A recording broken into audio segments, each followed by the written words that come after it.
Bahkan ada santri yang mantan begal, mantan berandal, mantan rampok, namanya Raden Syahid berandal Lokojoyo.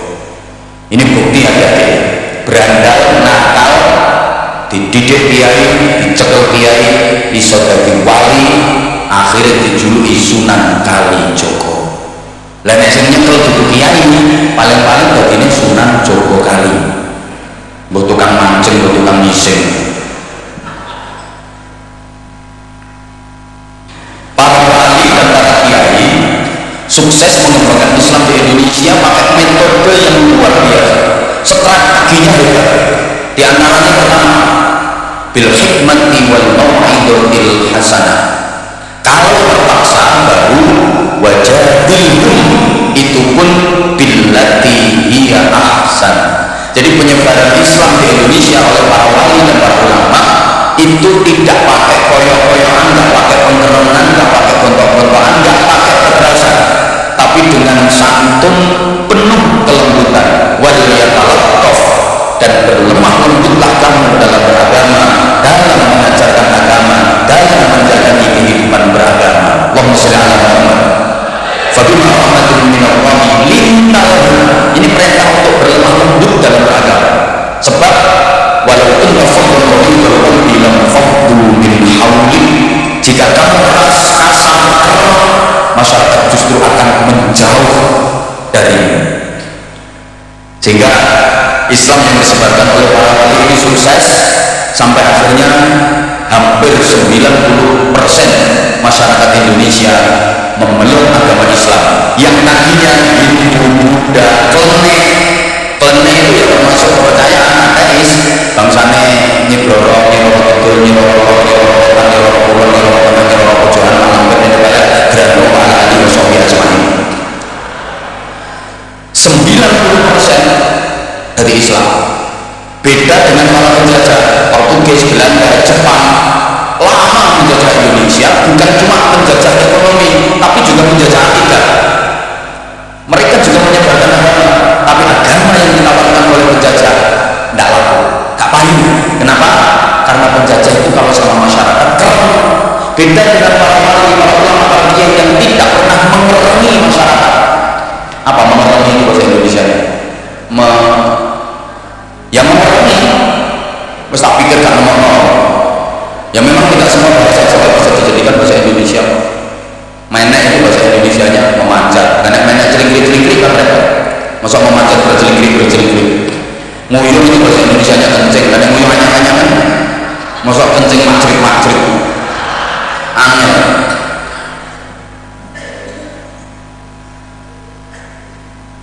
Metode dan strategi yang digunakan oleh para wali ini sukses. Jadi nggak pakai koyok-koyokan, nggak pakai gontok-gontokan, pakai cara yang halus. Oke, berikutnya, karena kita ini waktunya terbatas banget. Apa yang disebut dengan Islam kita itu bukan Islam yang tatoruf, yang ekstrim radikal, bukan pula yang Wahabi, yang liberal, tapi tawassut, moderat. Islam ditegakkan sebagai rahmatan lil alamin, maka syariat dikembangkan berproses dengan adat istiadat dan budaya. Nun sewu, saya tanya, budaya itu penting apa betul? Adat itu penting apa betul? Penting, sebab kebaikan kalau nggak sesuai dengan kondisi, nggak sesuai dengan budaya, kacau. Barang nabi lek gak cocok kalau kondisi, kacau. Memasuki acara yang selanjutnya, Mau'izah Hasanah yang akan disampaikan oleh Kiai Haji Ahmad Anwar Said sekaligus doa. Kepada beliau kami haturkan.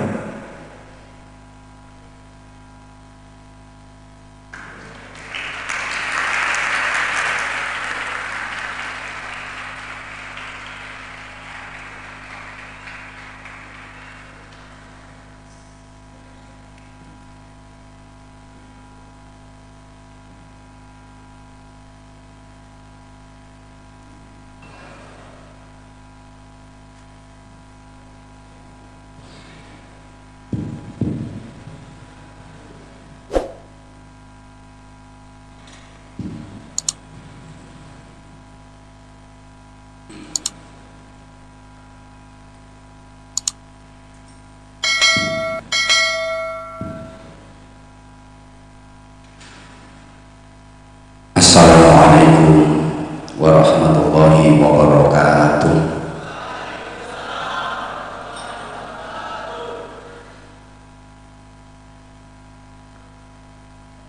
Buah plum jumlahnya 4, makan durian dicampur nasi.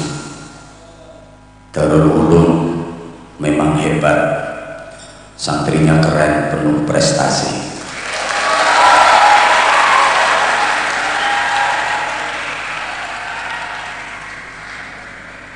Bunga harum warnanya biru. Darul Ulum, I love you.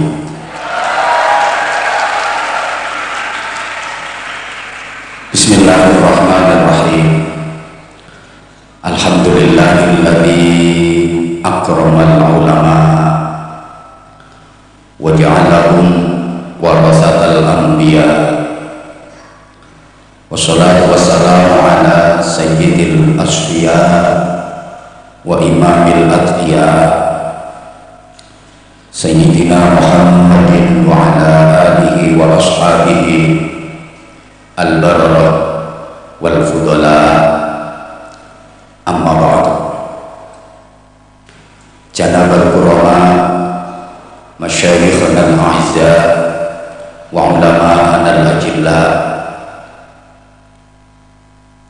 majelis pimpinan Pondok Pesantren Darul Ulum wa bi muqaddamihim Fadilatul Mukarram Romo Kiai Haji Zainuddin Wijaya As'ad, Romo Kiai Haji Zulfikar As'ad, beserta ibu nyai, keluarga dalam, segenap kepengasuhan dan pimpinan di masing-masing lembaga Darul Ulum, bil khusus pengasuh Asrama Pondok Tinggi Darul Ulum Sayyidil Akh Gus Heri bersama Neng Faizah. Mudah-mudahan Allah karuniakan kepada beliau berdua panjang umur, sehat walafiat, kekuatan zahir batin untuk terus mendidik, mentarbiyah dan mentaklim santri-santrinya menjadi generasi yang sholihin sholihat. Ada Gus Han, ada Gus Ali dan Gus-Gus yang lain, tanpa mengurangi rasa hormat dan taklim saya kepada beliau-beliau tidak bisa saya sebut namanya satu persatu. Para alim, para kiai, ibu nyai, para sesepuh yang kita taklimi, kita suwuni pangestu dan doa. Para kepala madrasah bersama majelis asatid, segenap kepengurusan pesantren, bapak dan ibu wali santri yang kita hormati, spesial adik-adik santri putra dan putri, terutama yang baru di wisuda. Mudah-mudahan ilmunya maslahah, manfaat, barokah fiddin wa dunya wal akhirah. Kalian harus menjadi generasi yang pelopor bukan pengekor, yang perintis bukan pewaris, yang pengais bukan pengemis, yang penggerak bukan penggertak, yang punya karakter bukan yang karaten, yang luar biasa bukan yang biasa di luar, yang terpelajar bukan yang kurang ajar, yang beradab bukan yang biadab, yang ahli Quran bukan yang ahli gendaan.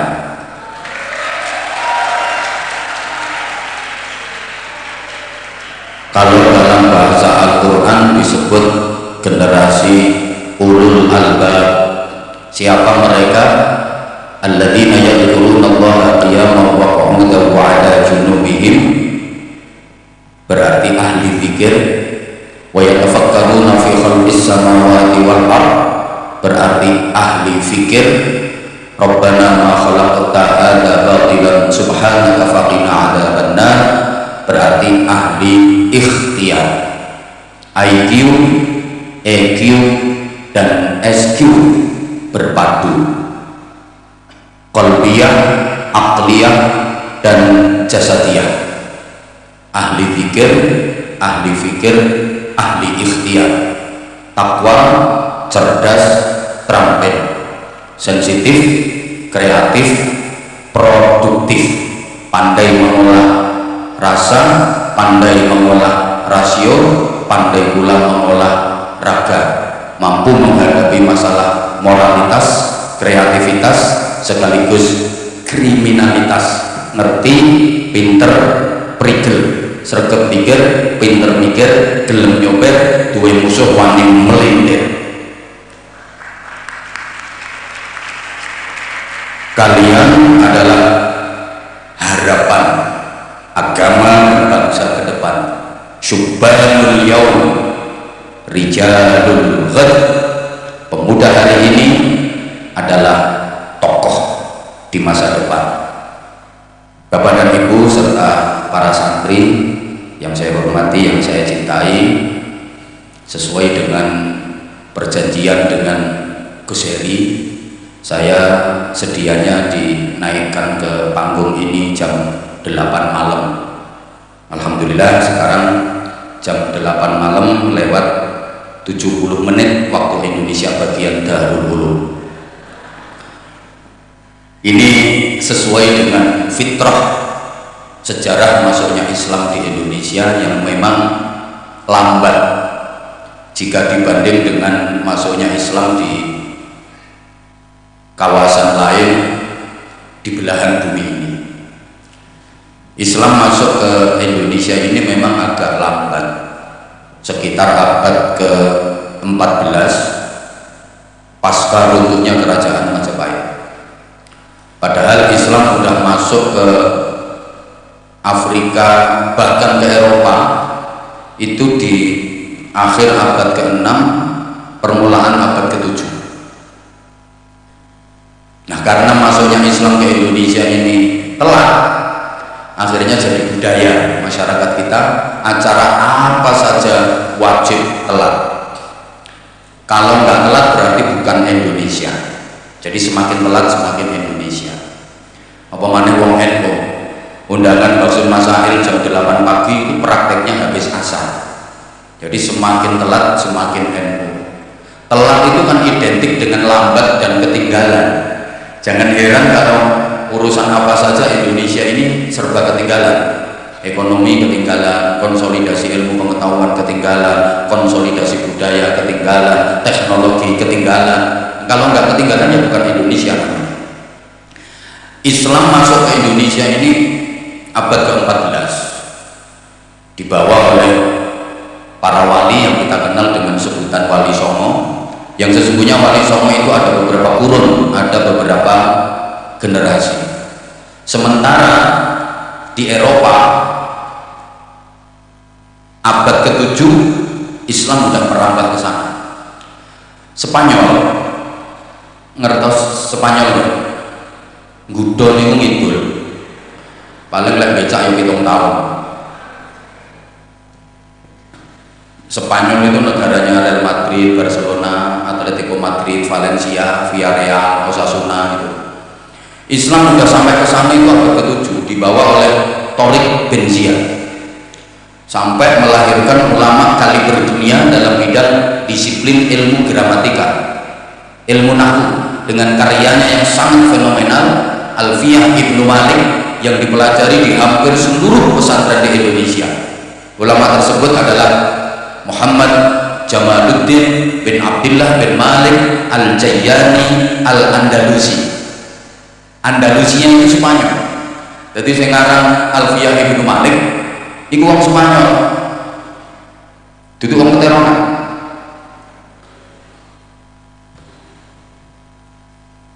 Islam sudah masuk ke Rusia awal abad ke-7. Allahumma sholli ala Muhammad.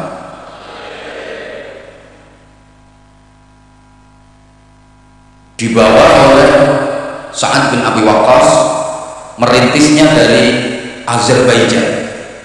Setelah berdakwah di Rusia, Sa'ad bin Abi Waqqas ini meneruskan dakwah penyebaran Islamnya ke daratan Cina, sehingga makamnya Sa'ad bin Abi Waqqas itu di Guangzhou, Cina sana. Alhamdulillah saya udah beberapa kali ziarah ke sana. Mesir dan kawasan Afrika juga sudah dimasuki Islam akhir abad ke-6. Amr bin As yang menyebarkan di sana. Irak, Syria sudah dimasuki Islam akhir abad ke-6.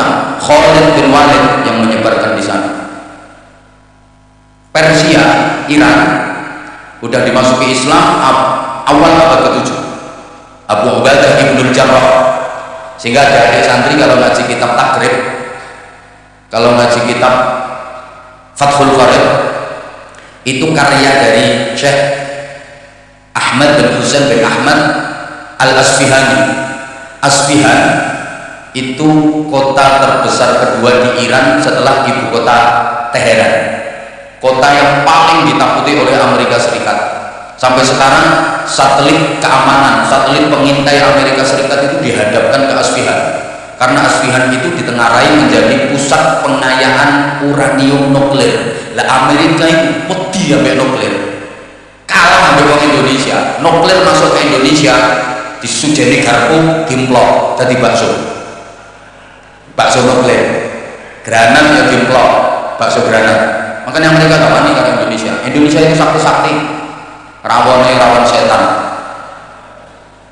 sambelnya sambel mercon, tongseng ya dipangan. Ibu-ibu sore-sore kletis ditakoi ponakane, mangan apa be? Kuping gajah. Oh, top pokoknya orang Indonesia, sakti-sakti, molen ngedoyan.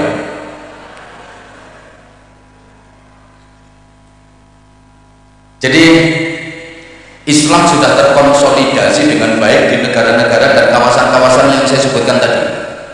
Adik-adik kalau belajar hadis, rawahul Bukhari, hadis riwayat Imam Bukhari. Imam Bukhari itu orang mana? Abu Abdillah Muhammad bin Ismail bin Ibrahim Al-Bukhari itu orang Turkistan, wong Rusia. Jadi Imam Bukhari Turkistan Rusia perawi hadis. Imam Bukhari Tembelang tambah beras Jombang bakul sego goreng. Rawahul Muslim, hadis riwayat Imam Muslim. Imam Muslim itu orang mana? Naisabur. Coba Madzhabil Arba'ah, imam-imam 4 mazhab itu semua orang sana. Nu'man bin Thabit Al-Dawqi Al-Ma'ruf bil Hanafi yang kita kenal dengan nama Imam Hanafi itu orang Palestina. Imam Maliki orang Madinah. Imam Syafi'i orang Huzza. Imam Hambali orang Baghdad. Imam Ghazali orang Khurasan Persia Irak. Imam Heri orang Peterongan. Imam Anwar Zahid Bojonegoro.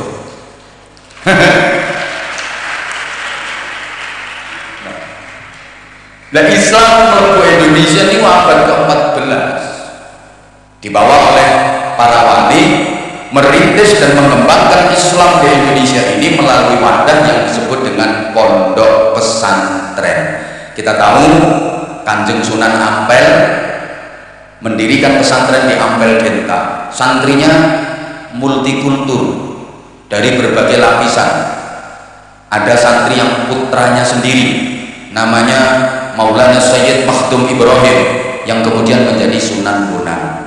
Ada putranya lagi Sayyid Qasim yang kemudian menjadi Sunan Derajat.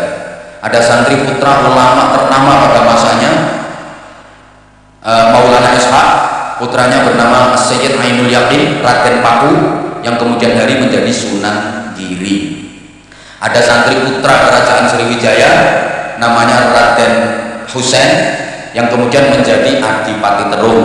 Ada santri putra kerajaan Majapahit namanya Raden Hasan, Raden Fatah, punya nama Cina Pangeran Jimbun karena ibunya berasal dari Campa, kemudian menjadi Sultan kerajaan Islam pertama di Jawa yang berpusat di Demak Bintoro. Bahkan ada santri yang mantan begal, mantan berandal, mantan rampok, namanya Raden Syahid Berandal Lokojoyo. Ini bukti adik-adik, berandal, nakal, dididik kiai, dicekel kiai, iso dadi wali, akhirnya dijuluki Sunan Kalijogo. Lah nek sing nyekel dudu kiai, paling-paling dadine Sunan Jogo Kali. Mbok tukang mancing, mbok tukang ngising. Para wali dan para kiai sukses mengembangkan Islam di Indonesia pakai metode yang luar biasa. Strateginya hebat. Di antaranya pertama, bil hikmati wal mau'izatil hasanah. Kalau terpaksa baru wajadilhum, itu pun billati hiya ahsan. Jadi penyebaran Islam di Indonesia oleh para wali dan para ulama itu tidak pakai koyok-koyokan, nggak pakai pengkerengan, nggak pakai gontok-gontokan, nggak pakai kekerasan, tapi dengan santun, penuh kelembutan. Wal yatalattaf, dan berlemah lembutlah kamu dalam beragama, dalam mengajarkan agama, dalam menjalani kehidupan beragama. Allahumma sholli ala Muhammad. Fabima rahmatin minallahi lintalahu. Ini perintah untuk berlemah lembut dalam beragama. Sebab walau kunta faddan ghalidul qalbi lam faddu min haulik. Jika kamu keras, kasar, keras, masyarakat justru akan menjauh darimu.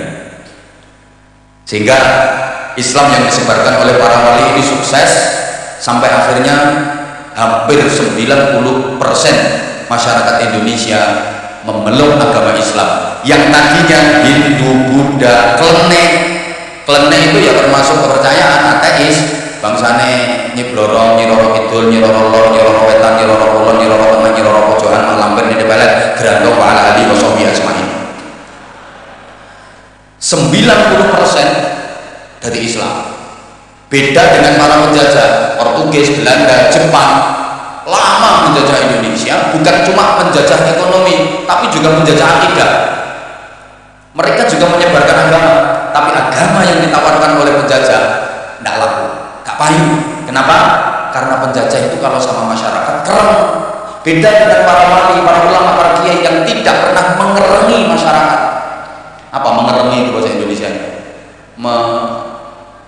Yang mengerengi, mesti tak pikir gak nomor. Ya memang tidak semua bahasa Jawa bisa dijadikan bahasa Indonesia.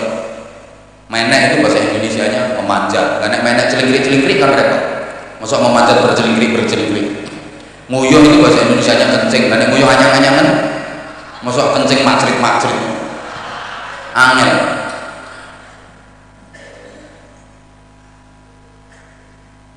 Metode dan strategi yang digunakan oleh para wali ini sukses.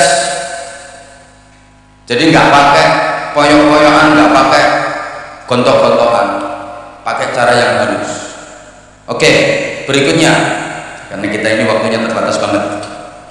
Apa yang disebut dengan Islam kita itu bukan Islam yang tatorruf, yang ekstrim radikal, bukan pula yang irhabi, yang liberal, tapi tawassut, moderat. Islam ditegakkan sebagai rahmatan lil alamin, maka syariat dikembangkan berproses dengan adat istiadat dan budaya. Nun sewu, saya tanya, budaya niku penting nopo mboten? Adat niku penting nopo mboten? Penting. Sebab kebaikan kalau nggak sesuai dengan kondisi, nggak sesuai dengan budaya, kacau. Barang api lek gak cocok karo kondisi, kacau. Contoh, Al-Quran itu kebenaran absolut, mutlak benarnya, semua ayatnya benar, satu pun nggak ada yang salah, nggak ada yang keliru. Tapi kalau dibaca nggak sesuai dengan kondisi, kacau. Ada resepsi pernikahan, tamu undangan udah pada ngumpul semua, mempelai pria, mempelai wanita udah duduk berdampingan di pelaminan, kemudian MC-nya ngomong, Bapak Ibu hadirin para tamu undangan yang kami hormati, kita sama-sama saksikan kedua mempelai sudah bersanding di pelaminan. Mohon keikhlasannya untuk memberikan doa dan restu agar kedua mempelai bisa membina mahligai rumah tangga yang sakinah, mawaddah, rahmah dan barokah sesuai dengan firman Allah, kullu nafsin dha'iqatul maut. Niki ayat Qur'annya salah napa mboten? Salah apa mboten? Mboten ayat Quran itu salah. Enggak. Ayat Qurannya enggak salah. Yang salah penempatannya. Wong ayat pengantar jenazah kok diwaca nggone acara mantenan. Mengucapkan salam itu baik atau baik? Baik. Tapi kalau nggak sesuai dengan kondisi kok kacau.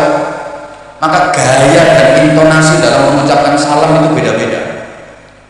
Kalau sambutan ya kayak beliau tadi, majelis pimpinan tadi, Assalamualaikum warahmatullahi wabarakatuh. Orang ceramah pidato beda lagi. Biasanya suaranya itu gede-gede, no. Assalamualaikum. Nanti kalau bertamu itu digede-gedein, no. Kayak Gus Ali. Nanti kalau bertamu beda lagi gayanya, intonasinya beda. Assalamualaikum. Ketemu temen di tengah jalan, gayanya beda lagi. Woi bro, Waalaikumsalam.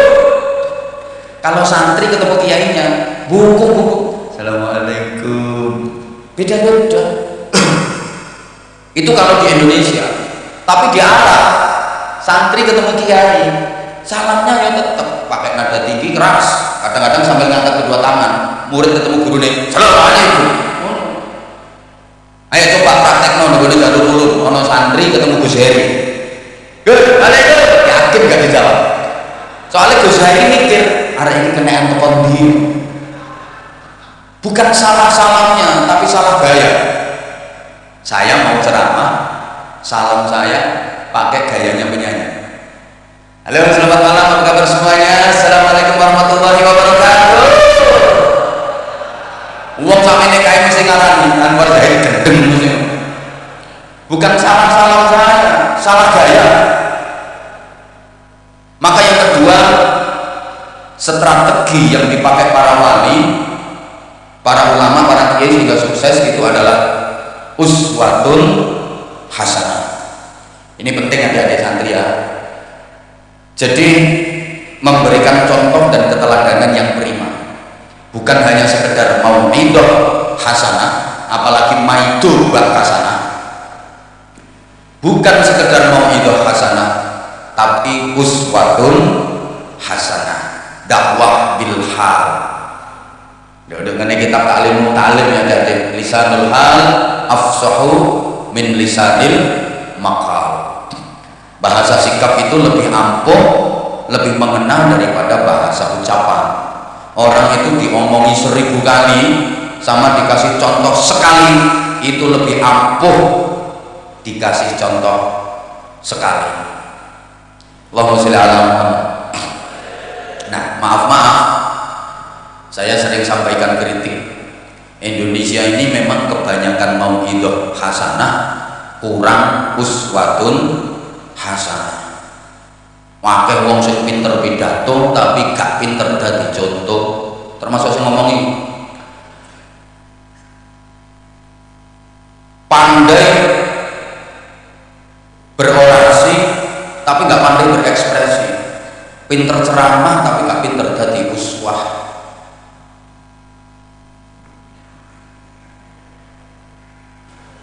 Coba di Indonesia ini acara apa yang gak ada mau'idhah hasanahnya?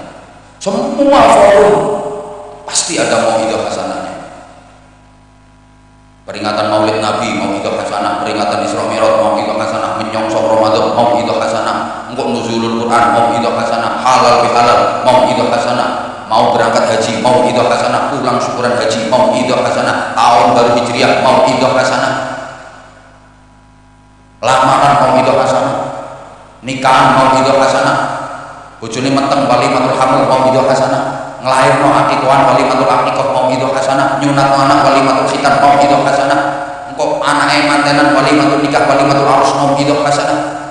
Saya udah pernah diundang semua acara-acara itu. Yang belum pernah cuma satu, mau'idhah hasanah dalam rangka walimatul pegatan, itu yang belum. Banyak mau'idhah hasanah. Tapi kenapa tidak bisa menjadi wasilah turunnya hidayah? Gak bisa membuka kesadaran umat. Ya sebab hanya mau'idhah, bukan uswah. Kadang ada orang ceramah berapi-api 2 jam nerangno bab ikhlas, rong jam lek umah-umah pidato nerangno bab ikhlas, mulai gak disangoni sampai panitia gremeng. Makanya tolong panitia, malam ini keikhlasan saya jangan diuji. Ya karena keikhlasan saya benar-benar belum teruji.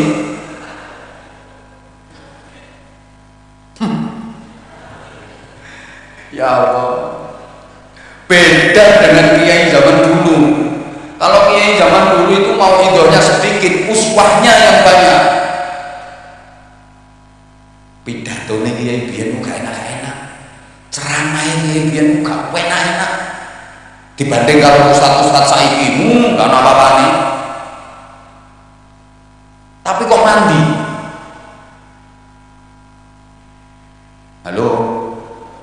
Halo, sampai mulang ngaji, mulangnya kiai biyen karo kiai saiki enakan saiki mulang. Allah yarham bahayai Romli Tamim niku kula diceritani kiai kula lek mulang ngaji niku gremeng ora cetha.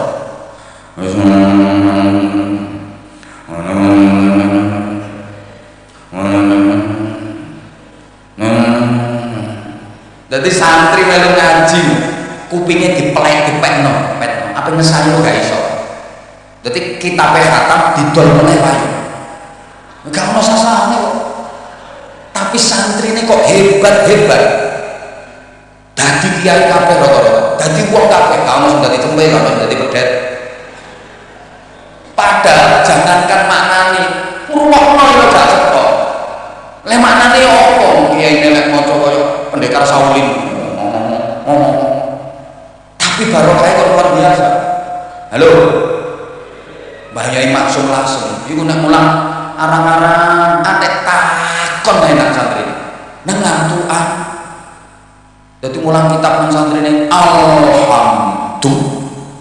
Iki tarkibe dadi apa lek? Tarkibe dadi apa lek? Ana santrine sing ngerti. Mubtada Mbah Yai. Oh, utawi ngono ya, utawi ya. Ayo gimana nih kabeh? Utawi. Terus manane lek? Sekali puji ngono ya. Oh iya, gimana nih kabeh? Sekali puji. Terus lillahi. Lah iki tarkib apa? Tarkib apa nih? Khobar Mbah Yai. Oh iku berarti lek ya. Yo kabeh iku khok nang dhuwur ya. Maknane lah tetep kagungane Gusti Allah to ya. Nah, dadi sekabehane puji kang patang perkara kuwi mung kagungane Gusti Allah. Plek ngantuk turu santri yo gak ono sing buka kiai itu dinteni gak tangi-tangi suwi. Ono santri sing gablek kiyaine turu ditinggal metu nang warung golek sarapan sego pecel sampai bar mangan teko warung balik melu ngaji. Kiyaine santrine lungguh sikile nyaduk pada mangsi klontak.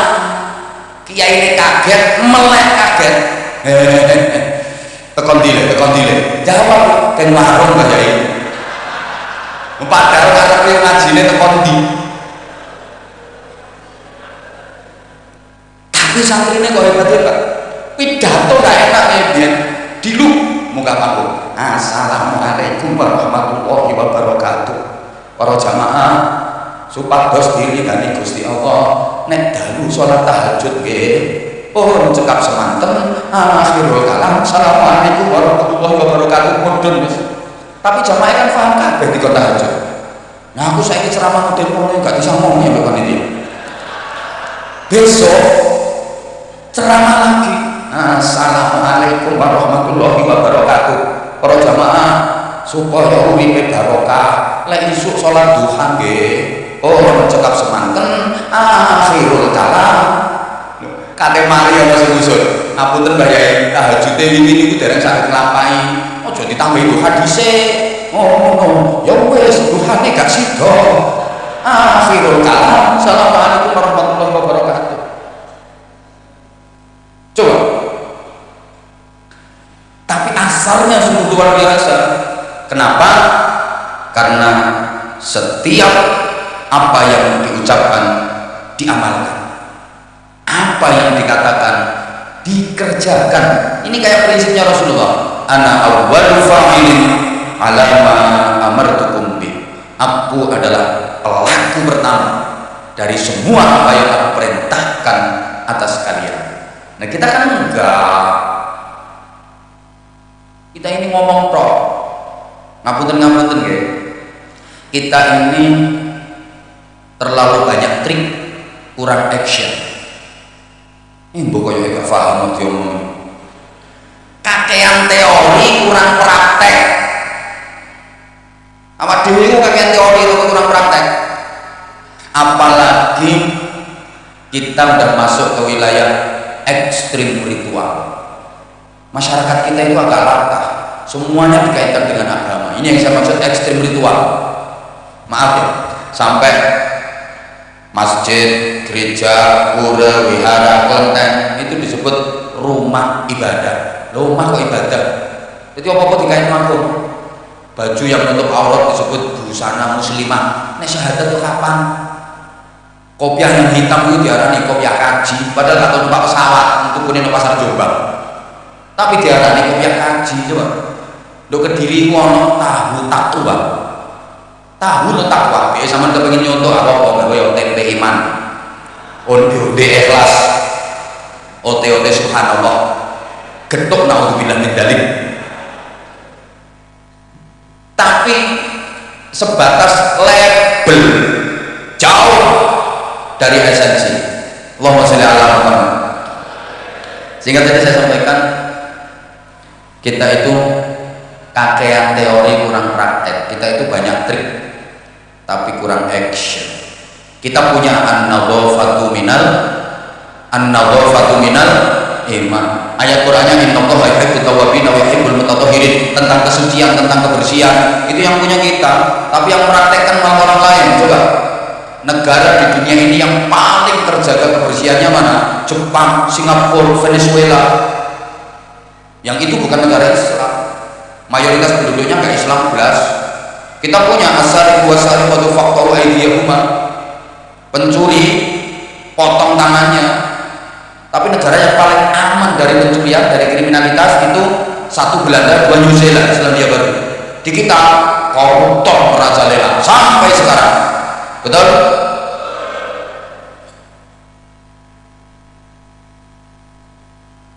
Kakean teori, prakteknya kurang. Makanya maaf, harusnya kita yang paling pinter. Harusnya, ini nanti saya sampaikan di belakang. Dan sekarang yang kedua, yang ketiga, masih ada waktu 10 menit. Gak usah rewel, nyumbang piro, sahriah saya nunggak, lo guyu apa? Ngono pengen anaknya manfaat barokah, sahriah nunggak, untungnya pengasuhnya sabar. Yang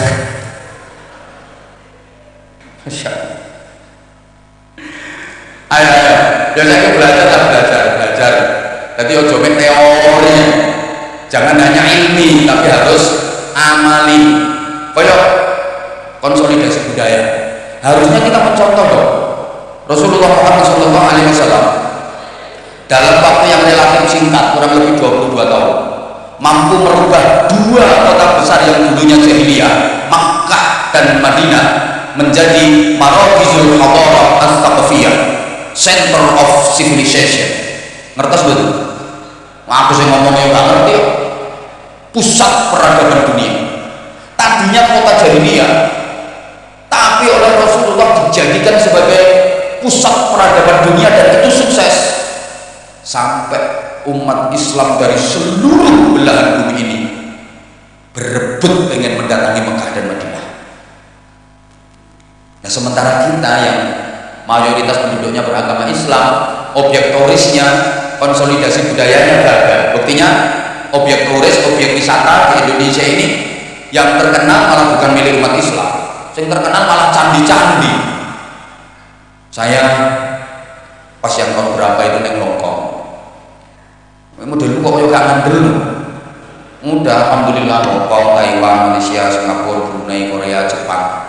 Ono sing takon, "Apa merono?" Tak jawab, "Ngarit." Saya itu pernah ngobrol sama orang sana, ditanya, "Where are you from, Mister?" "Tuan dari mana?" Kita jawab, "I am from Indonesia." "Saya dari Indonesia." Nah begitu dia dengar Indonesia itu langsung nyeletuk gini, "Indonesia? Borobudur is good. Borobudur is good. Borobudur bagus." Udah ini aku terus cerita, Borobudur itu dibangun tahun sekian, borongannya tek sakmene, bayarannya tukang tek sakmene. Wong kok iso apal manakibe Candi Borobudur? Aku ya heran, iki wong ngomong apal manakibe Candi Borobudur. Aku sebagai seorang muslim gengsi dong, kenapa di luar negeri yang dikenal malah Borobudur? Bukan ikon Islam yang dikenal. Aku pengen menunjukkan Islam. Tak omongi deh nih, gak cuma Borobudur tok napi nang Indonesia. But Al-Akbar Moscow is very good. Aku ngomong Masjid Al-Akbar jauh lebih bagus daripada Borobudur. Dia penasaran, where Al-Akbar Moscow? Di mana itu Masjid Al-Akbar? Tak kandani, ini Surabaya. Begitu ketemu Surabaya langsung ngomong, Surabaya, Doni is good. Masya Allah. Lo kok tepuk tangan? Padahal Doli wis tutup itu, lebih terkenal Doli daripada Masjid Al-Akbar. Coba.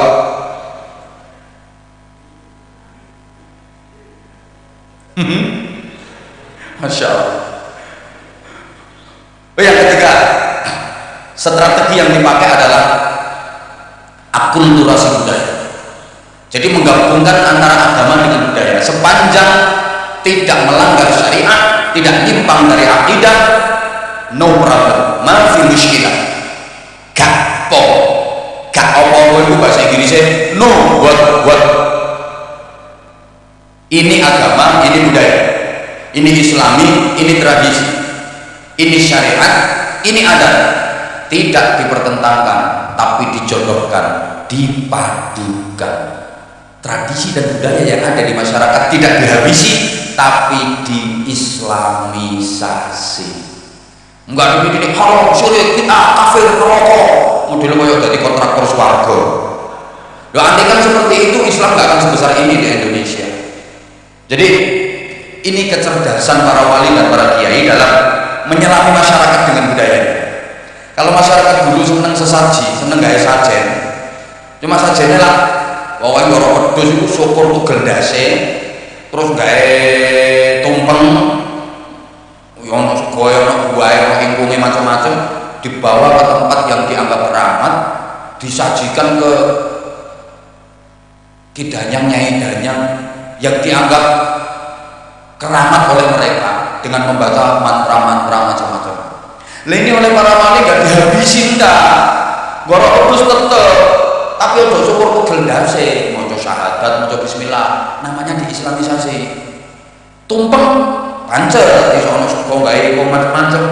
Tapi mantranya nanti diganti kalimat-kalimat thayyibah, diganti doa, tidak dipersembahkan untuk kidanyang nyai-danyang, tapi takarrub ila Allah, diniat sedekah, jenenge diganti selamatan. Kayak gitulah. Masyarakat Jawa suka kesenian wayang contoh. Para wali itu belajar dalam. Begitu canggih, engkau gawe pertunjukan wayang spektakuler. Masyarakat penasaran, pengen nonton. Nah, kalau mau nonton ada tiketnya. Tiketnya kudu karo maca syahadat. Di Islamno secara pelan-pelan. Engkau dalam pagelaran wayang itu lakonnya disisipi nilai-nilai Islam. Orang tua kita dulu senang tembang-tembang, senang gendeng-gendeng. Maka para wali, para kiai menciptakan gendeng-gendeng itu yang nilainya nilai Islami, tapi langgangnya apa ya? Nadanya nada-nada yang disukai oleh bapak kita dulu. Sampai sekarang kita masih hafal karya-karya para wali berupa gendeng. Ono jamuran, ono padang bulan, ono gundul-gundul, pancul, cublek-cublek, suweng, seluku-seluku, batok, turi-turi. Umpama biar dikai pola tangannya, mungkin mesti lakuin. Nah ini jenius lokal, sehingga sukses dakwahnya para wali. Oke, melalui pondok pesantren, para wali mencetak kader-kader ulama yang kemudian terjun langsung ke masyarakat. Metode dakwahnya mencontoh guru-gurunya para wali-wali itu dengan pendekatan persuasif, dengan cara yang santun, yang lemah lembut. Makanya masyarakat simpati, sehingga para kiai dulu itu menjadi semacam ikon di tengah-tengah masyarakat. Masyarakat itu juga masalah apa ya, moroe nang kiai. Karena memang kiai itu bukan hanya man lahu ilmun syamilun, bukan hanya kompetensi di bidang ilmu pengetahuan saja, tapi harus juga wa'arifun bimasolihi man haulah, mampu menjadi solusi dari semua problem keumatan. Allahumma sholli ala Muhammad. Sehingga dulu Bapak Ibu, masyarakat itu masalah apa ya, sowan kiai, anak nakal sowan kiai, mbah yai anak kula nakal ya, ya apa nakal ya anak pun talak pokoknya nakalipun 17 derajat koyo fadilah sholat jamaah. Jare mbah yai ini yo tak dongakno tapi yo ikhtiarono. Lek anakmu tuhu paling mandi dongakno anak, paling mandi dongakno anak iku wong tuwa, terutama ibuke. Tidak ada doa mandi untuk anak bandingin doane ibuke dhewe. Anak mulai guru sebutan jenenge apa jenenge Fatihah ono. Engko tepak iya karena kedua iya karena stain wacan ping 11 jaluk kosong mantap sing yakin nang Allah, nakale dibuka dadi saleh, tambahi al-insyirah ping 10, tambahi al-qadar ping 7, sebulno borbonane. Ngono.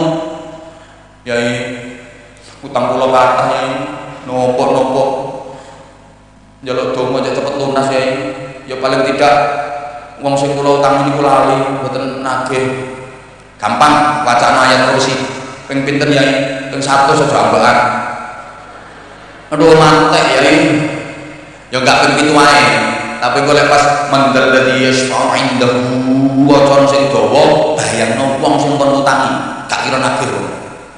Iku nonton meten tenge dhewe utang iki kok. Kate dipraktekno. Piye ngono kok?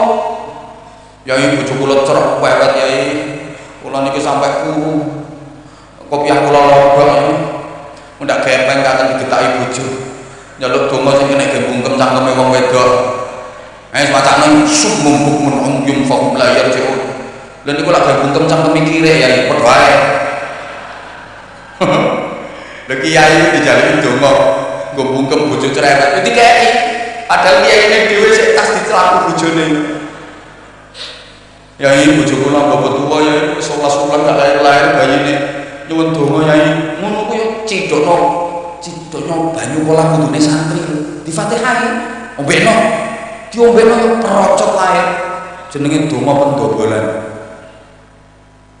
Lah sekarang kiai mulai ditinggalkan wis gak patek payu saiki masyarakat yo apa wis gak para kiai saiki anak nakal yo nang psikiater lho kiai gak kanggo utang akeh koperasi simpan pinjam lho kiai gak kanggo soalnya masyarakat yo ngerti kiai dhewe utange akeh mobil yo kreditan kita Gus Heri kota ganti yo kreditan yo cek oleh gayae ngono ae pinggire Gus Hani yo setel kok ae gaya duwe omah Surabaya kredit kok ae nama kere wangi dari sponsor barang makanya masyarakat wis gak pada percaya kan.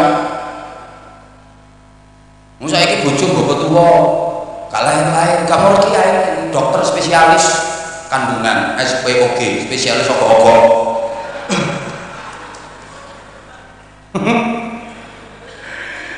Makanya aja salah nol nek kiai dadi tim sukses. Niku kiai cerdas niku. Kaya lho ora ketemu Dura. Malah saiki akeh gus-gus sing alih haluan. Gus-gus iki saiki akeh oper haluan, moh dadi kiai. Dadi dubes dukun besar. Ini mergo Indonesia iki dukun prospektif. Prospeknya cerah. Masyarakat Indonesia iki semboyane kalah pangkat menang tirakat, kalah umum menang suwuk, kalah donya menang donga. Kalah duit menang wirid, kalah rupa menang dupa, kalah rupa-rupa bangka. Kalah rupa-rupa. Dari pondok pesantren ulang melahirkan tokoh-tokoh hebat. Maaf, para pendiri bangsa ini mayoritas lulusan pondok pesantren, didikan pondok pesantren. Para pahlawan pejuang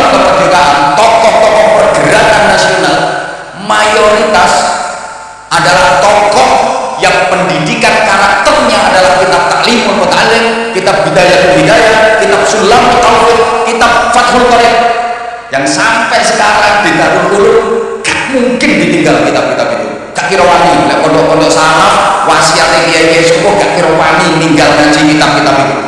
Soalnya kitab-kitab itu ditinggal hilang barokah. Pahlawan-pahlawan nasional itu banyak yang alumni pondok pesantren. Rata-rata adik-adik coba perhatikan, tahu Pangeran Diponegoro, kiai besar, alim alama, nama aslinya Abdul Hamid. Beliau hafizul Quran, bukan hanya hafizul Quran.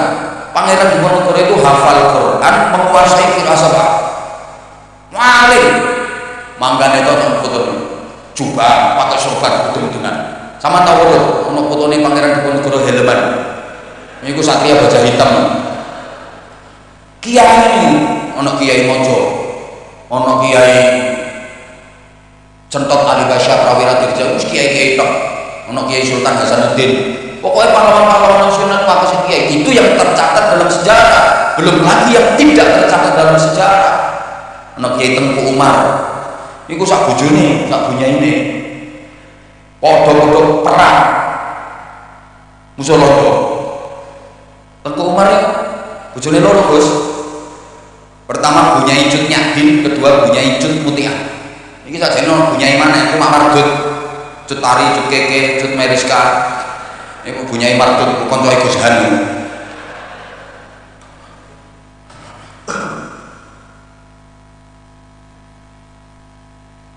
Jadi para pendiri bangsa ini banyak yang lulusan pondok pesantren, sehingga layak kalau diapresiasi, dan memang pantas harus diapresiasi oleh pemerintah, ada peringatan Hari Santri Nasional. Kenapa yang diperingati kok Hari Santri, kok bukan Hari Kiai? Ngene iki lek ana peringatan Hari Kiai, Bunyai barang kok delok diperingati. Ana peringatan Hari Bunyai, ana peringatan Hari Gus, ana peringatan Hari Neng, kakean peringatan hari. Soalnya ini santri itu lebih umum daripada kiai. Kiai itu rata-rata yang pernah jadi santri, dan meskipun udah jadi kiai tetap berjiwa santri. Tapi nek santri belum tentu bisa jadi kiai. Makanya yang diperingati Hari Santri bukan Hari Kiai. Kaya ono peringatan Hari Buruh, tapi gak ada peringatan Hari Juragan.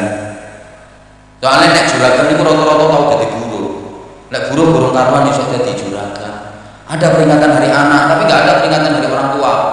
Karena setiap orang tua pernah mengalami masa jadi anak, tapi anak belum tentu bisa sampai jadi orang tua. Menurut, sing bener itu biyen di Indonesia ada peringatan Hari Ibu, nggak ada peringatan Hari Bapak. Guri-guri tiru-tiru luar negeri ada peringatan Hari Ayah. Kata cocok belas, lapo ayah diperingati. Wong ayahnya nggak pakai berjasa bukan anak, ayahnya cuma penanam saham dong. Sing cocok ya Hari Ibu, nggak ada Hari Bapak. Karena setiap bapak dilahirkan oleh ibu dan ibu tidak dilahirkan oleh bapak, itu cocok. Makanya orang wedok itu nek kerja kok hamil, boleh ambil cuti hamil, tapi bapak nggak boleh minta cuti menghamili. Bapaknya mau untuk anak. Pendidik anak itu ibu, al-ummu madrasatul ula. Ibu adalah madrasah pertama dan paling utama bagi anak-anaknya. Kau mau al-ab madrasah ula itu kau nggak payu wong lanang. Mangkel yowis kita harus fair dulu sama-sama laki-laki. Sehingga saya sering sampaikan di mana-mana, karena pendidik anak itu ibu, maka kepingin punya anak yang hebat, yang sukses, anak kita membutuhkan 3 ibu dan cukup 1 bapak saja. Ini saya nggak mau, wong, wes tak bosan, mana bosan, ada ngene, pengen nggak wani ono. Loh, saya ada dasar hukumnya kok. Seorang sahabat bertanya kepada Nabi, ya Rasulullah, siapa di dunia ini orang yang paling wajib aku berbakti kepadanya? Nabi menjawab, ummuka, ibumu. Kemudian siapa lagi ya Rasulullah? Ummuka, ibumu. Kemudian siapa lagi ya Rasulullah? Ummuka, ibumu. Berapa ibunya? 3. Kemudian siapa lagi ya Rasulullah? Abuka, bapakmu. Berapa bapaknya?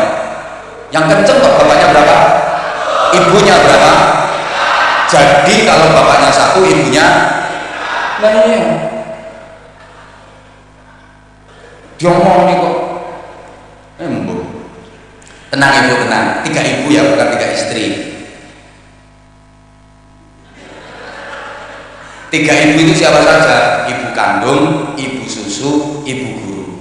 Ibu kandung yang mengandung dengan ikhlas, ibu susu yang menyusui dengan tuntas, ibu guru yang mendidik dengan cerdas di usia emas agar anak hebat dan berkualitas. Nah, tiga-tiganya mampu diperankan oleh perempuan yang bernama ibu. Bapak nggak mampu. Perempuan mampu menjadi ibu kandung 9 bulan lebih. Top. Bapak coba latihan meteng-metengan Pak. Rong dino nggak kira kuat. Sehingga dibalik tubuhnya yang lemah ternyata perempuan jauh lebih kuat daripada laki-laki. Maka perempuan dipercaya Allah untuk menggembol salah satu alam ciptaan Allah, namanya alam rahim. Ayo Bapak coba gembol alam kubur. Ngono kepak ngono. Walaupun kita lemah, pabrik susu loro ini songgo ijen. Padahal kau gede-gede. Ewak lanang nggawa ndok loro cilik-cilik. Sek njaluk bantuan manuk aja. Karena manuknya yang gak kuat kok.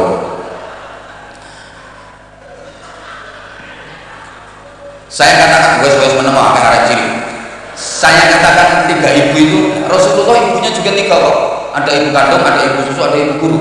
Ibu kandungnya Siti Aminah, ibu susunya Halimah Sa'diyah, ibu gurunya Ummu Aiman. Lah anak-anak kita sekarang lemah moralnya karena ibu kandungnya Siti, ibu susunya sapi, ibu gurunya wifi. Angel merangkai kata-kata ini yang makanya larang. Pengen murah itu undang aku ya, model undang. Nah, larang murah itu tergantung merek.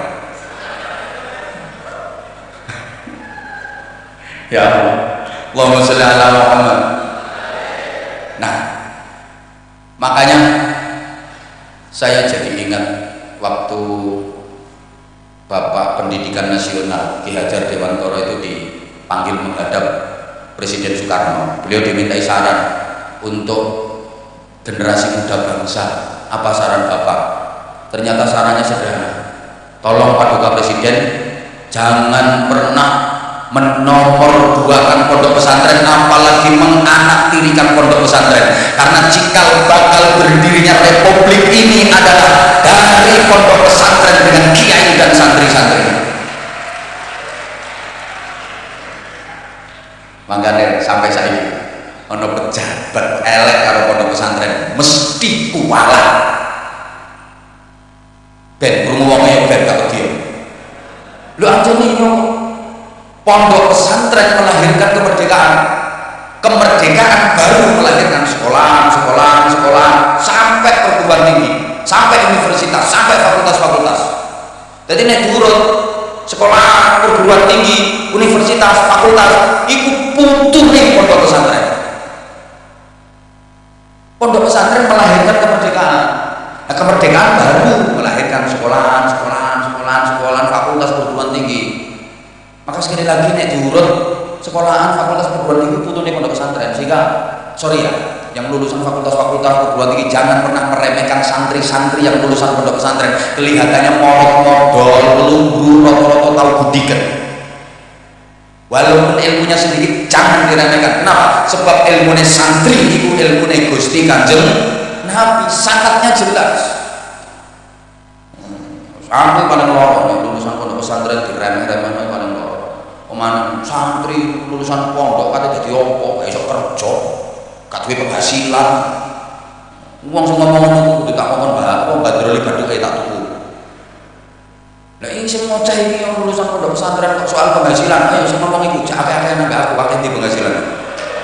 Mangkel. Dianggap santri ki manusia serba pantes, serba siap. Ngono. Lulus ke pesantren jadi opo siap ya pantes pokoknya sing apik-apik. Santri jadi presiden pantes, jadi wakil presiden pantes, jadi menteri pantes, jadi gubernur pantes, jadi bupati pantes, jadi anggota legislatif pantes, jadi pejabat pantes, jadi pengusaha pantes, jadi kuli bangunan pantes. Juga izin. Coba sing lulusan fakultas kedokteran boleh mengarit ka Irwani. Ayo, padahal ngelak penggawean bingung. Tapi dari lulusan pesantren kon ngarit, kon ngedos, kon kuli bangunan, wani. Kon atur sego goreng, atur bakso, mie ayam, pangsit, gak isi, santri kan gak pada duwe isi. Kon ngentek donyane para tuwa wani kok.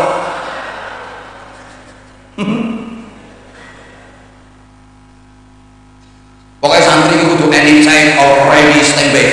Iku santri kudu ngono. Wes dikengkas 2 menit. Apa? Boleh tambah waktu ke lembur gue sarangnya. Nah sekarang apa yang diwariskan? Setidaknya ada 3. Tolong ditirukan bareng-bareng ya. Kersane gak aku kok sama saya. Ini kriteria ulama, anak-anak. Target kalian harus 3 ini. Pertama, rijalul ummah.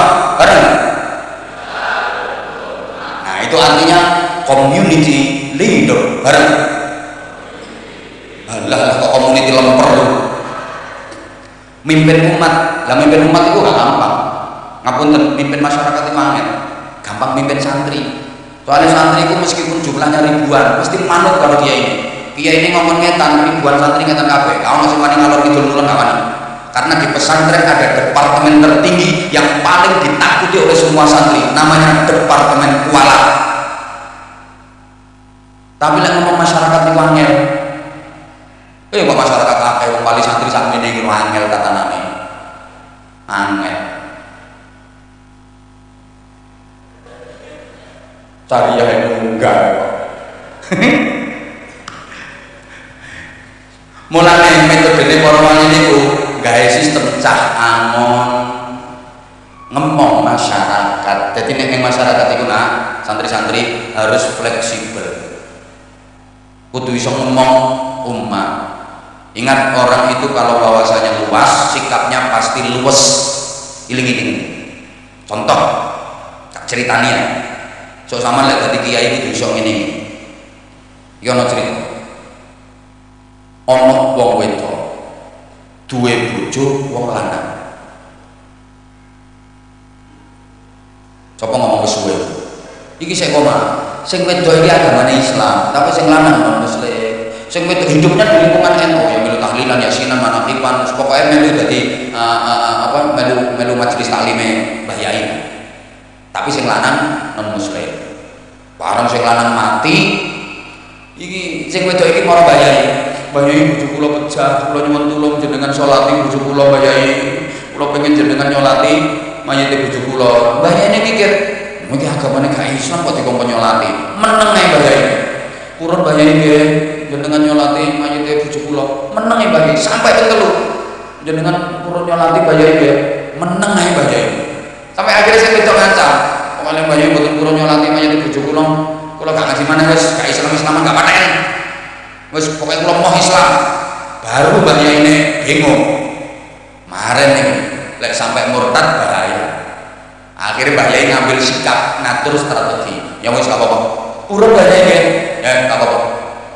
Budal tapi yo gak niat nyolati wis. Etok-etok tok pura-pura acting. Jadi katanya nyolati ya gak kudu padahal mari brabrot Mbah Yai. Wis kate kudu. Begitu tutuk omahe, ndi mayite bojomu? Niki Mbah Yai. Mari ngono ya Mbah Yai ngadeg.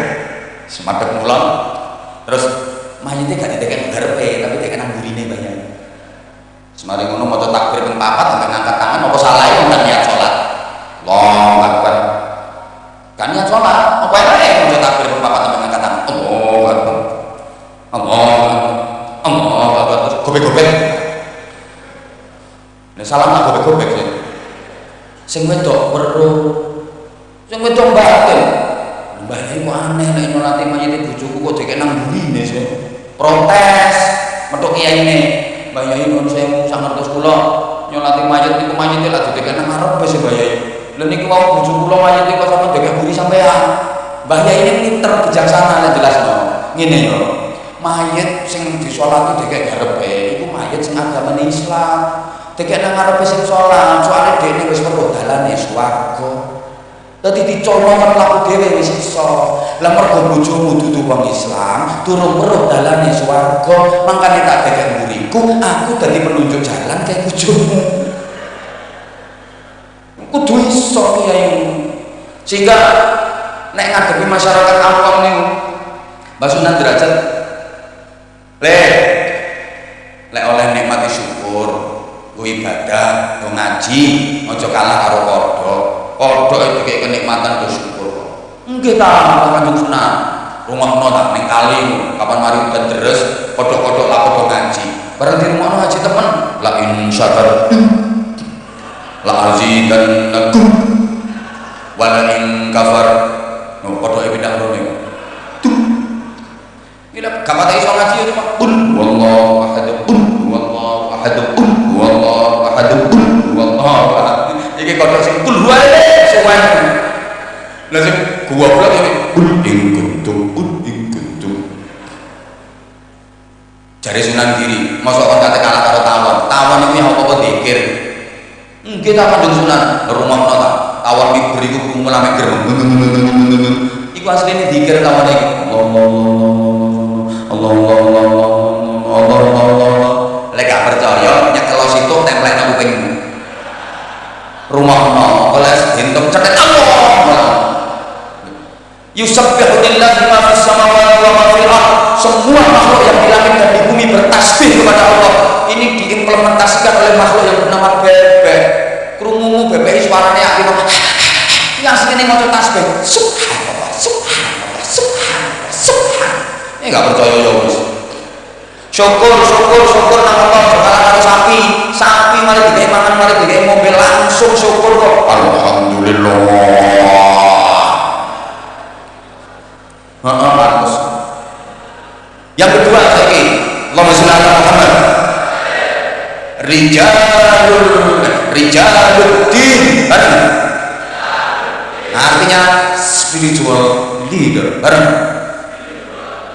kok isinya sopan muter harus mempunyai daya spirit mempunyai kekuatan spiritual sehingga anak-anak perhatikan banyak orang hebat jadi tokoh besar bukan dari pendidikan sekolah bukan dari pendidikan akademis tapi dari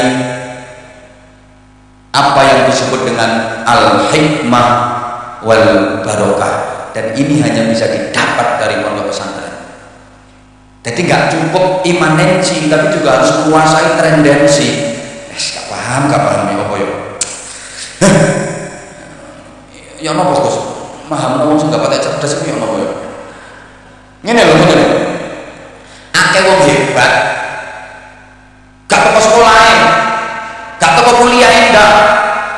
Tapi teko al-hikmah wal barokah. Sekarang saya tanya, tolong dijawab. Wih, yang semangat. Al-hikmah barokah iku wilayahnya otak apa wilayahnya hati?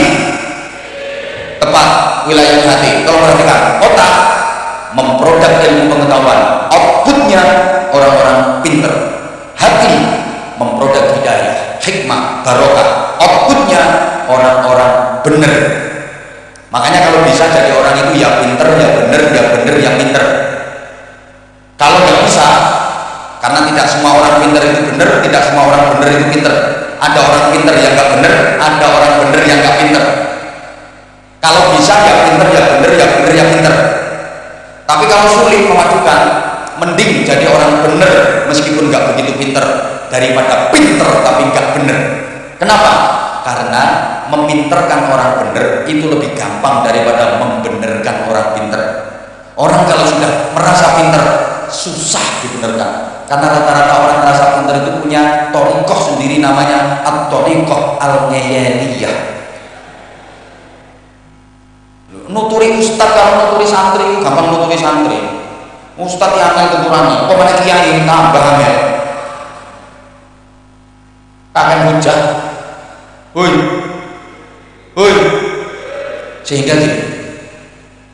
Banyak fakultas pendidikan tapi nggak ada fakultas kesabaran. Betul? Bu, anak sampean kuliah jare. Iya, alhamdulillah. Juga jurusan apa, Bu? Jarene jurusan kesabaran. Banyak fakultas ekonomi tapi nggak ada fakultas kesejahteraan. Fakultas teknik kata tapi bukan dengan fakultas takwa. Fakultas dakwah pirang-pirang tapi nggak ada fakultas keikhlasan. Fakultas hukum kata tapi bukan dengan fakultas kejujuran, fakultas keadilan. Jangan heran, banyak pakar hukum terlibat kasus hukum, jadi maklar hukum, jual beli hukum, wa akhiru da'wahum masuk hukuman. Maka adik-adik, pentingnya al-hikmah wal barokah. Orang itu bisa sama di dalam dakwah tapi beda di dalam ijabah. Sama di dalam mau'idhah, beda di dalam inabah. sama dalam ilmiah, beda dalam manfaat. Wis ngene, podo-podo banyu regani iso beda-beda. Ngene apa nggih? Ya Allah. Podo-podo jilbabane solihae beda-beda. Podo-podo hajine mabrure beda-beda. Podo ngajine iki lho pahame beda-beda. Sakmene iki lho pahame beda-beda. Ana sing ket nyawang aku metentem tapi gak mudeng. Ana sing ketok tolak-tolak gak gatekno tapi ya gak paham blas. Podo-podo maca Qur'ane hasilé gak padha. Ana sing maca Qur'an angen-angen sak maknane, ana sing maca Qur'an angen-angen sak mangane. Yo gayane. A'udzubillahi minasyaitonir rajim. Bismillahirrahmanirrahim. Ma anzalna 'alaikal Qur'ana litashqa illa tadhkiratan liman yakhsha tanzilan mimman khalaqal arda was samawati al-'ula ar-rahmanu 'alal 'arsy istawa. Iki kusoto tarawih. Iki jenenge maca Quran angen-angen sak mangane. Padha dongane mandine beda. Oh, Mbah Yai biyen yen ana wong lara utu mentek-mentek njaluk suwuk iki wong ngene kok nyuwun bismillahirrahmanirrahim. Godhong pari godhong waluk ora mari tambah abot. Disebulno waras. Lah nek aku sing maca ya malah ditakoki wong lambek. Allahumma sholli ala Muhammad. Ngoten. Sing terakhir. Rijalul fikr bareng. Nah ini intellectual leader bareng. Nah, ilmu pengetahuan itu pusatnya Al-Quran. Sumber dari semua ilmu adalah Al-Quran. Contoh ya sederhana bahwa Quran itu sumber dari semua ilmu. Ayatnya adik-adik santri hafal semua. Afala yanzuruna ilal ibili kaifa khuliqat. Ini bicara ibil, unta, berarti ilmu biologi. Wa ilas samaa'i kaifa rufi'at. Sama, langit, berarti ilmu astronomi. Wa ilal jibali kaifa nusibat. Jibal, gunung, berarti ilmu vulkanologi. Wa ilal ardi kaifa sutihat. Ard, bumi, berarti ilmu geologi. Ada semua dalam Al-Quran. Nah ini penting. Soalnya maaf santri sekarang itu koyoknya wes ketertarikan kepada Al-Quran berkurang, ketertarikan pada kitab-kitab kuning berkurang. Kalau santri zaman dulu itu kitabnya Fathul Qori, Fathul Mu'in, Fathul Wahab. Tapi santri sekarang kitabnya bukan Fathul Wahab, melainkan Fathul WhatsApp, Raudatul Facebook, Kifayatul Instagram, Hidayatul Twitter, sama Nihayatul TikTok. Sanad keilmuannya sampai Syekh Google radhiyallahu anhu.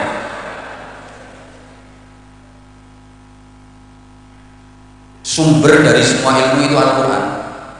Yang punya Quran umat Islam. Sedangkan negara di dunia ini dengan jumlah penduduk beragama Islam paling besar adalah Indonesia. Maka harusnya Indonesia ini jadi yang paling hebat. Kuntum khaira ummatin. Kalianlah umat yang terbaik. Siapa kalian umat terbaik itu? Umat Islam. Di dunia ini Islam terbesar, negara dengan jumlah penduduk beragama Islam paling banyak, Indonesia. Harusnya Indonesia jadi yang terbaik. Al-Quran itu kalau nggak salah 869 ayat bicara tentang iptek, ilmu pengetahuan dan teknologi. Tapi kenapa kita jauh ketinggalan? Sementara Jepang itu punya kitab suci namanya Nihongi Yingiski sama Nahonja. Kita ngawur sama juga ngerti. Satu pun gak ada yang bicara tentang iptek. Tapi kok canggih-canggih soal teknologi. Ayo dibuktikan teknologi lah Jepang kabeh sing top. Honda Jepang, Toyota Jepang, Yamaha Jepang, Suzuki Jepang, Kawasaki Jepang, Mitsubishi Jepang, soto Lamongan, sate Madura, lontong balap Surabaya, wingko Babat, jenang Kudus. Jadi kuntum ummatan badokan lillahi ta'ala. Nek panganan juara. Makanya di kita itu sampai ada istilah fikul limakan makan.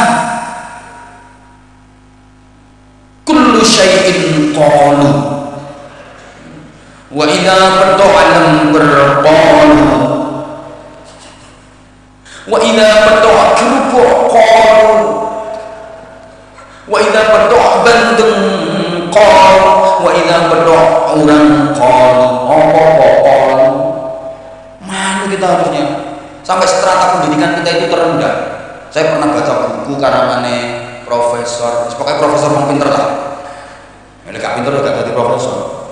Loh, strata pendidikan kita itu terendah. S3 doktor kita itu peringkatnya ke 100 berapa gitu. Paling kaya dokter itu mana? Israel. Makanya Amerika itu gak ironi oleh Israel. Pos-pos strategis Amerika itu dikuasai oleh Israel. Persenjataan dan teknologi Amerika itu grandmakernya orang Israel. Makanya Israel pernah musuh negara dia ya, Amerika selalu backing, mesti dibela di Amerika. Ternyata Israel itu canggih. Setiap 1 juta penduduk 15.000-nya adalah dokter.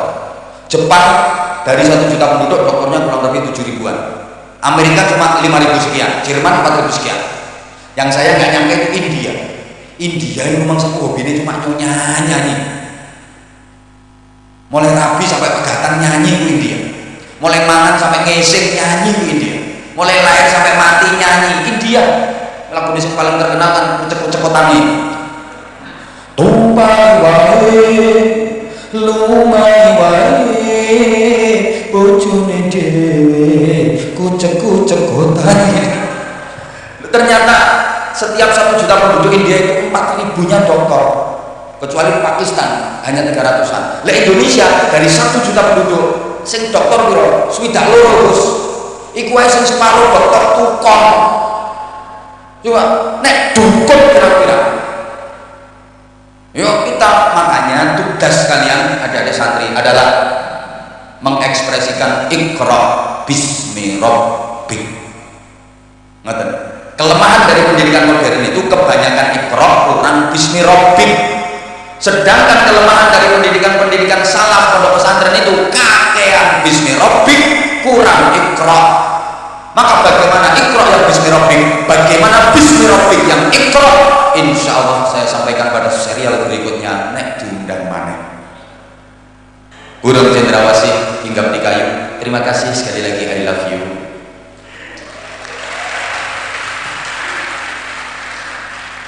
Hidup menyakitkan tanpa hadirnya seorang kekasih. Cukup sekian dan terima kasih. Tanpa kekasih hidup terasa hampa. Terima kasih dan sampai jumpa. Kalau ada sumber di ladang, bolehlah kita menumpang mandi. Kalau ceramah saya dirasa kurang panjang, silahkan diundang lagi. Segala salah dan khilaf saya Anwar Zahid dengan segala keterbatasan dan kebodohan mohon maaf yang sebesar-besarnya. Wafaqanallahu wa iyyakum lima yuhibbu wa yardah. Wassalamualaikum warahmatullahi wabarakatuh.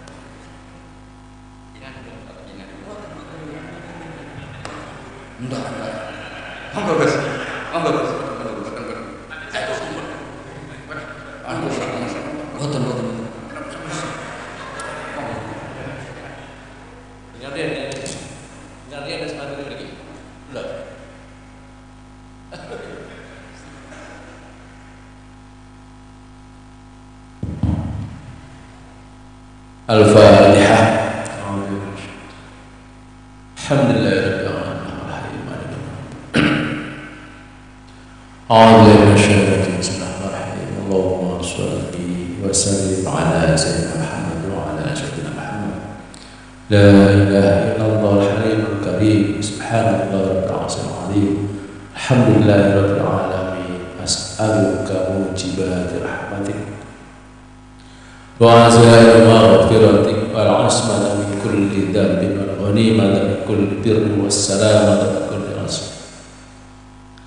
لا تدع لي ذنبا إلا غفرته ولا هما إلا فرجته ولا حاجة هي لك رضا إلا قضيتها يا أرحم الراحمين. اللهم أرنا الحق حقا وارزقنا اتباعه وأرنا الباطل باطلا وارزقنا اجتنابه.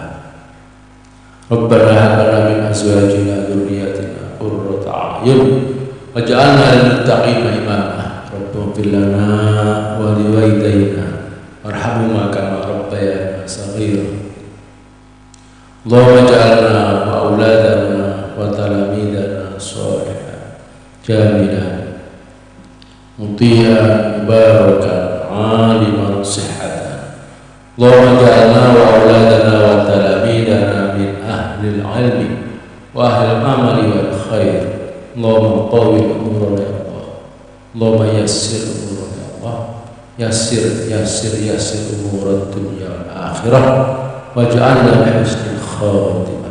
وصلى الله على سيدنا محمد. الحمد لله رب العالمين. الفاتحة. اللهم مالك أنت إياك نعبد وإياك نستعين. آمين.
Yang belum subscribe dong. YouTube anaknya apa? Biar keren. Subscribe dong. Aku jadi makin sayang banget sama kamu. Kasih semuanya.